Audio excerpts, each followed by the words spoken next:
Hello friends, welcome to crime watch with Harshavardhan. మీరు టీవీలో కానీ సినిమాలో కానీ పేపర్లో కానీ కారులో బాంబు పెట్టి పేల్చేసి హత్య చేసిన ఉదంతాల గురించి, అలాగే ఇంట్లో బాంబు పెట్టి పేల్చేసి హత్య చేసిన ఉదంతాల గురించి, లేకపోతే రకరకాల ప్రదేశాల్లో బాంబులు పెట్టి పేల్చేసిన ఉదంతాల గురించి చూసుండొచ్చు, వినుండొచ్చు, చదివుండొచ్చు. కానీ పెళ్లి గిఫ్ట్లో, పెళ్లి కానుకలో బాంబు పెట్టి పేల్చేసే ఉదంతం గురించి మీరు ఎప్పుడన్నా విన్నారా, చదివారా, చూసారా? అసలు పెళ్లి కానుకలో బాంబు పెట్టాలన్న ఆలోచన ఎవరికైనా వస్తుందా? కానీ ఒకడికి వచ్చింది. ఒకడు పెళ్లి కానుకలో బాంబు పెట్టి పేల్చి హత్య చేశాడు. ఈ కేసు భారతదేశ చరిత్రలోనే తొలి పార్సిల్ బాంబుగా రికార్డులకు ఎక్కింది. మరి వాడెవడు, ఎందుకలా తయారు చేశాడు, ఎవరిని హత్య చేశాడు, దేనికోసం హత్య చేశాడు అన్నది ఈ వీడియోలో మీకు నేను చెప్పబోతున్నాను. ఈ నిజమైన సంఘటన ఒడిస్సాలో 2018వ సంవత్సరంలో జరిగింది. అంటే 7 సంవత్సరాల క్రితం. ఒడిస్సా రాష్ట్రంలోని పట్నాఘర్లో సౌమ్య శేఖర్ సాహు అనే యువకుడు ఉండేవాడు. సౌమ్య శేఖర్ సాహు వయసు 26 సంవత్సరాలు. సౌమ్య శేఖర్ సాహుకి తల్లి, తండ్రి, ఒక అక్క, ఒక తమ్ముడు ఉన్నారు. సౌమ్య ఒక సాఫ్ట్వేర్ ఇంజనీర్, ఒక పెద్ద కంపెనీలో ఒక మంచి జాబ్ చేసుకుంటూ చాలా హ్యాపీగా ఉండేవాడు. సౌమ్యకి తన కంపెనీలో పనిచేస్తున్న రీమాతో పరిచయం ఏర్పడింది. ఆ పరిచయం కాస్త ప్రేమగా మారింది. వీళ్ళిద్దరి పెళ్లి 2018వ సంవత్సరంలో ఫిబ్రవరి 18వ తారీఖు అంగరంగ వైభవంగా చాలా గ్రాండ్గా జరిగింది. ఫిబ్రవరి 20వ తారీఖు రిసెప్షన్ కూడా ఇచ్చారు. ఆ రిసెప్షన్కి ఎంతోమంది అతిథులు, ఫ్రెండ్స్, బంధువులు అందరూ హాజరయ్యారు.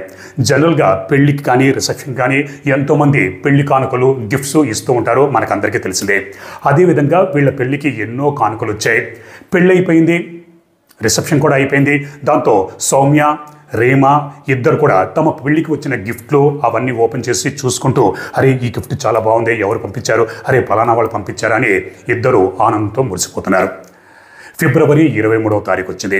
అంటే పెళ్ళైన 5వ రోజు. ఆ రోజు ఇంటికి ఇద్దరు కొరియర్ బాయ్స్ వచ్చి ఒక పార్సెల్ ఇచ్చి వెళ్ళారు. సౌమ్య ఆ పార్సెల్ అందుకున్నాడు. పార్సెల్ ఇచ్చిన తర్వాత కొరియర్ బాయ్స్ ఇద్దరు వెళ్ళిపోయారు. సౌమ్య కూడా బహుశా తమ పెళ్లికి ఎవరో గిఫ్ట్ పంపించుంటారని అనుకున్నాడు. ఆ గిఫ్ట్ని తన భార్య రీమాకి, అలాగే అమ్మమ్మ కూడా ఉండేది, వయసు 85 సంవత్సరాలు.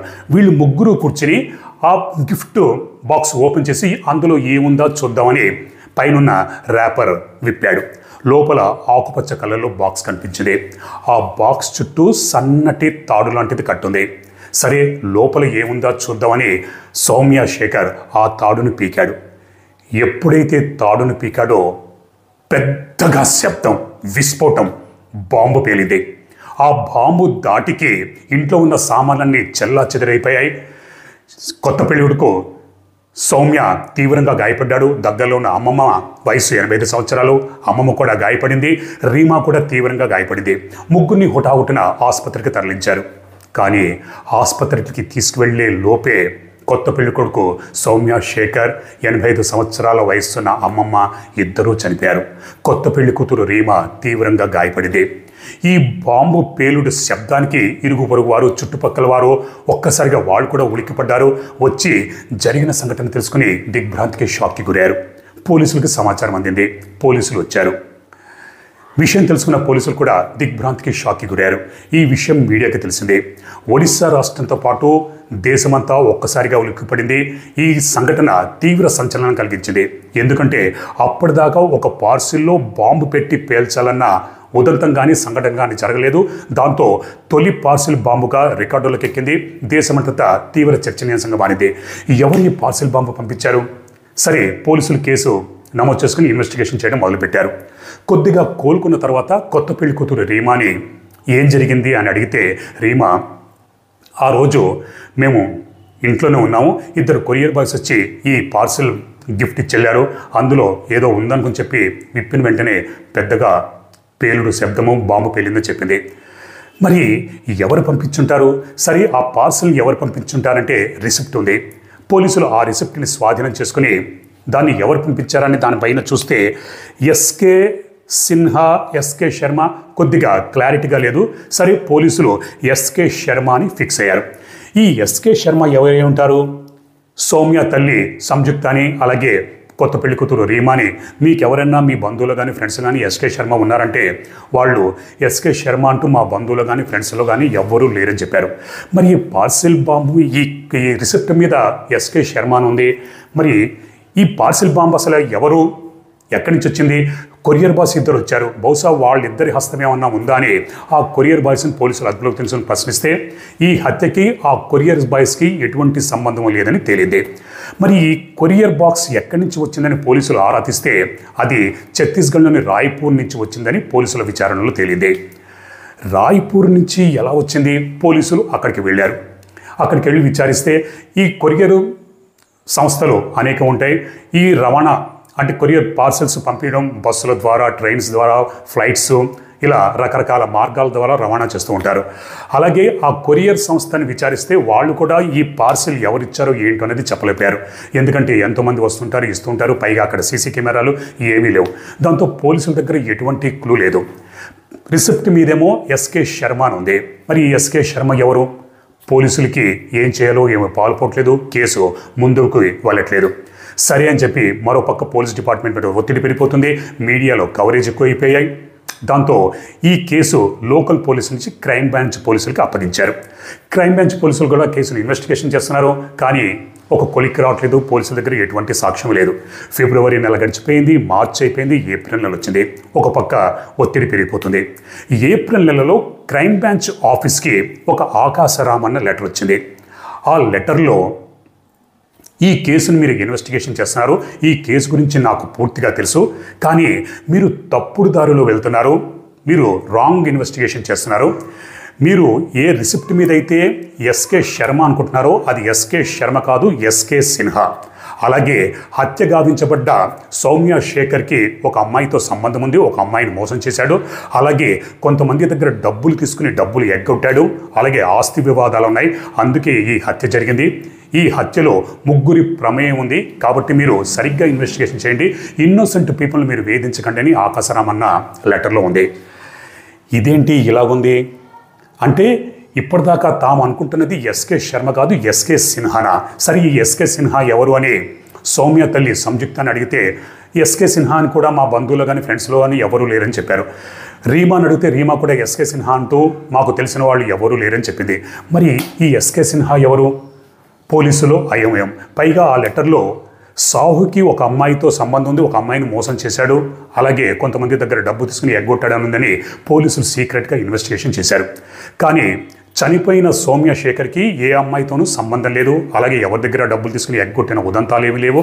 ఎందుకంటే ఒక సాఫ్ట్వేర్ ఇంజనీర్, మంచి జాబు, అలాగే రీమాతో ఎప్పటి నుంచో పరిచయం ఉంది, రీమాని ప్రేమించి పెళ్లి చేసుకున్నాడని పోలీసుల ఇన్వెస్టిగేషన్లో తెలియదు. అలాగే క్రైమ్ బ్రాంచ్ అధికారులు అప్పుడప్పుడు సౌమ్య తల్లి సంయుక్తాని, రీమాను కూడా వివరాలు అవి అడుగుతూ ఉండేవారు. ఒకరోజు అదేవిధంగా వివరాలు అడుగుతూ ఉంటే సౌమ్య తల్లి సంయుక్త, ఏంటండి ఎందుకు మాటిమాటికి వివరాలు అడుగుతున్నారు? మేము ఆల్రెడీ అన్నీ చెప్పేశాం కదా, మీరు ఇరుగు పొరుగు వారిని కూడా విచారించారు, మళ్ళీ గుచ్చి ఎందుకు ఈ విధంగా అడుగుతున్నారంటే అప్పుడు క్రైమ్ బ్రాంచ్ అధికారి అసలు విషయం చెప్పాడు. ఏం లేదండి, మా ఆఫీస్కి ఒక ఆకాశరామ్ అన్న లెటర్ వచ్చింది, అందులో ఈ విధంగా ఉంది అంటే సౌమ్య తల్లి నమ్మలేదు. కావాలంటే మీరు కూడా చూడండి అని ఆ లెటర్ సౌమ్య తల్లి సంయుక్తకిస్తే సంయుక్త ఆ లెటర్ని చదివింది. మళ్ళీ చదివింది. 1కి 10 సార్లు చదివిన తర్వాత సౌమ్య తల్లి ఒక దిగ్భ్రాంతికి, షాక్కి గురేది. ఏంటంటే ఏం జరిగిందంటే ఈ లెటర్ని చూస్తుండే ఇందులోని డ్రాఫ్టింగ్ కావచ్చు, ఆ లెటర్లోని కొన్ని సెంటెన్సులు చూస్తే నాకు తెలిసిన వ్యక్తే అనిపిస్తుందంటే ఎవరంటే నేను మా కాలేజీలో, ఏ కాలేజీలో అయితే నేను జాబ్ చేస్తున్నానో అందులో ఒక ఇంగ్లీష్ ప్రొఫెసర్ ఉన్నాడు, అతని డ్రాఫ్టింగ్ ఈ విధంగానే ఉంటుంది. ఎందుకంటే అతను ఆ లెటర్లో ఒక వర్డ్ని పట్టేసింది, అది కంప్లీటింగ్ ప్రాజెక్ట్. ఆ ప్రొఫెసర్ ఎప్పుడు ఏది చెప్పినా కూడా ఒక ఊత పదంలాగా ప్రాజెక్ట్ కంప్లీటింగ్ ద ప్రాజెక్ట్ అని మాటిమాటికి అంటూ ఉంటాడు. చాలామంది ఒక ఊత పదాన్ని మాటిమాటికి ఉపయోగిస్తూ ఉంటారు. అలాగే కొన్ని ఆఫీసుల్లో, ప్రభుత్వ ఆఫీసులు కావచ్చు, ప్రైవేట్ ఆఫీసుల్లో డ్రాఫ్టింగ్ చేస్తే ఆ డ్రాఫ్టింగ్ ఎవరు చేశారు ఏంటన్నది చాలా ఈజీగా చెప్పచ్చు. ఇక్కడ సౌమ్య తల్లి కూడా ఈ డ్రాఫ్టింగ్ అది చూస్తుంటే నాకు మా కొలీగే చేసినట్టుగా ఉంది అని క్రైమ్ బ్రాంచ్ అధికారికి చెప్తే మరి అతని పేరు ఏంటని అడిగితే అతని పేరు పుంజిలాల్ మెహర్ అని చెప్పింది. పుంజిలాల్ మెహరా, మరి ఈ పార్సల్ రిసిప్ట్ మీద ఎస్కే సిన్హా ఉంది, ఈ పుంజిలాల్ మెహరా అంటున్నారు. సరే మీకు పుంజిలాల్ మెహరాకి ఏమైనా శత్రుత్వం ఉందా అంటే శత్రుత్వం అంటూ ఏం లేదండి. కాకపోతే నేను ఏ కాలేజీలో అయితే హిస్టరీ లెక్చరర్గా పనిచేస్తూ ఉండేవాడినో ఆ కాలేజీలో ఈ పుంజిలాల్ మెహ్రా ప్రిన్సిపల్గా చేస్తూ ఉండేవాడు. కానీ కొన్ని కారణాల వల్ల యాజమాన్యం పుంజిలాల్ మెహర్ని ప్రిన్సిపల్ పదవి నుంచి తొలగించి నన్ను ప్రిన్సిపల్గా నియమించారు. అప్పటి నుంచి కొద్దిగా నేనంటే గ్రడ్జు, కొద్దిగా అసూయ, కోపము, అప్పుడప్పుడు మా ఇద్దరికి వాగ్వాదాలు అవి జరుగుతుండేదని చెప్పింది. దాంతో పోలీసులకి చిన్న క్లూ లాంటిది దొరికింది. ఒకటి లెటరు, పైగా చిన్న శత్రుత్వం. సరే, ఎందుకైనా మంచిదని పుంజిలాల్ ఫోన్ నెంబర్ అది సంపాదించి రాయ్పూర్లో ఏదైతే కొరియర్ సంస్థ ఉందో అక్కడి నుంచి ఏమన్నా వెళ్ళాడా అనే లొకేషన్ అది చెక్ చేశారు. చెక్ చేస్తే పుంజిలాల్ మెహ్రా ఎప్పుడూ రాయ్పూర్ వెళ్ళినట్టుగా పోలీసుల విచారణలో తేలింది. మరి పుంజిలాల్కి ఈ కేసుతో సంబంధం లేదు, కానీ డౌట్లన్నీ పుంజిలాల్ వైపే ఉన్నాయి అని క్రైమ్ బ్రాంచ్ అధికారులు పుంజిలాల్ మెహ్రా ఇంటికి వెళ్ళారు. ఇల్లంతా సోద చేస్తే ఇంట్లో దీపావళి సామాన్లు, దీపావళి టపాకాయలకు సంబంధించిన మందుగుండి సామాగ్రి, ల్యాప్టాప్, అలాగే కొన్ని కొరియర్ రిసిప్ట్లు దొరికాయి. దాంతో పోలీసులు పుంజిలాల్ మెహర్ని పోలీస్ స్టేషన్ తీసుకొచ్చి గుచ్చి ప్రశ్నించారు. మొదట్లో తనకేమీ తెలియదన్నాడు. కానీ పోలీసులు తమదైన శైలిలో ప్రశ్నించేసరికి అవును, నేనే పార్సిల్ బాంబు తయారు చేసి హత్య చేశానన్న నిజాన్ని ఒప్పుకున్నాడు. ఎందుకు చేశావు ఏంటి అని అడిగితే మొత్తం కథ అంతా చెప్పాడు. అదేంటంటే పుంజిలాల్ మెహర్ ఈ సౌమ్య తల్లి ఎవరైతే సంయుక్త ఉన్నారో అదే కాలేజీలో ప్రిన్సిపల్గా చేస్తూ ఉండేవాడు, ఇంగ్లీష్ లెక్చరర్. సౌమ్య తల్లి సంయుక్త హిస్టరీ చెప్తూ ఉండేది. కొన్ని కారణాల చేత పుంజిలాల్ మెహర్ని యాజమాన్యం ప్రిన్సిపల్ పదవి నుంచి తొలగించి సంయుక్తాన్ని ప్రిన్సిపల్గా నియమించింది. ఇక అప్పటి నుంచి కడుపు మంటతో రగిలిపోయి సంయుక్తాన్ని అప్పుడప్పుడు సూటిపొట్టు మాటలతో వీళ్ళిద్దరి మధ్య ఒక ప్రొఫెషనలీ రైవలరీ, వృత్తిరీత్యా కొన్ని శత్రుత్వంతో ఏర్పడింది. ఇద్దరు అప్పుడప్పుడు గొడవ పడుతూ ఉండేవారు. ఈ క్రమంలో 2017 సంవత్సరంలో సౌమ్య శేఖర్కి రీమాకి ఎంగేజ్మెంట్ జరిగింది. ఇంట్లో వాళ్ళందరూ చాలా సంతోషంగా ఉన్నారు. వీళ్ళందరూ సంతోషంగా ఉండడం పుంజిలాల్ మెహర్కి నచ్చలేదు. కడుపు మంటతో రగిలిపోయాడు. వీళ్ళ ఇంట్లో సంతోషం వెళ్ళి విరియకూడదు, వీళ్ళు దుఃఖంలో మునిగిపోవాలంటూ అప్పటి నుంచి తన ప్లాన్ అమలు చేయడం మొదలుపెట్టాడు. పుంజిలాల్ మెహర్కి 2018లో వీళ్ళ పెళ్లి ఉందన్న సంగతి తెలుసు. ఇక ఒక ఖతర్నాక్ ప్లాన్ వేసుకున్నాడు. ప్లాన్లో భాగంగా ఇంటర్నెట్లో, యూట్యూబ్లో సెర్చ్ చేసి బాంబులు ఎలా తయారు చేయాలో నేర్చుకున్నాడు. 2017 సంవత్సరంలో దీపావళి అప్పుడు పెద్ద ఎత్తున టపాకాయలు అవన్నీ కొని బాంబులు ఎలా తయారు చేయాలి ఏంటని ఎక్స్పెరిమెంట్ అవి చేసి మొత్తానికి బాంబు తయారు చేయడం నేర్చుకున్నాడు. అలా నేర్చుకున్న తర్వాత పెళ్లి కానుకలో ఈ బాంబును పెట్టి ఆ ఇంట్లో వాళ్ళని లేపేయాలన్నది వీడి ప్లాన్. కాకపోతే సౌమ్య ఒక్కదాన్నే లేపేయాలనేది. అంతే తప్పితే కొత్త పెళ్లి కొడుకు సంయుక్తని, కొత్త పెళ్లి కొడుకు సౌమ్య శేఖర్ని కానీ, రీమాన్ కానీ, అమ్మమ్మని కానీ చంపాలన్న ఉద్దేశం లేదు. ఇక ప్లాన్ని అమలు చేయాలంటే తన గురించి పోలీసులకి తెలియకూడదు. అందుకే ఈ పార్సిల్ ఎక్కడి నుంచి పంపించాలి, ఒడిశా నుంచి పంపిస్తే, ఆ పట్నాగర్ నుంచి పంపిస్తే గుర్తుపట్టేస్తారు. అందుకే తెలివిగా రాయ్పూర్ వెళ్ళాడు. రాయ్పూర్ వెళ్ళేటప్పుడు తన మొబైల్ ఫోన్ని ఇంట్లోనే పెట్టి వెళ్ళాడు. ఎందుకంటే రేపొద్దున్న లొకేషన్ ద్వారా తాను రాయ్పూర్ వెళ్ళినట్టుగా తెలియకుండా ఉండడం కోసం. రాయ్పూర్ కూడా బై ట్రైన్ వెళ్ళాడు. అది కూడా వితౌట్ టికెట్ కొనాలంటే మళ్ళీ రైల్వే స్టేషన్కి వెళ్ళాలి, కౌంటర్ దగ్గరికి వెళ్ళాలి, అక్కడ సీసీ కెమెరాలు ఉంటాయి, పట్టుబడతామన్న ఉద్దేశంతో వితౌట్ టికెట్ రైలు ఎక్కాడు. ఒకవేళ టీసీ పట్టుకుంటే ఏముంది, ఫైన్ కట్టేస్తే పోలే అనుకున్నాడు.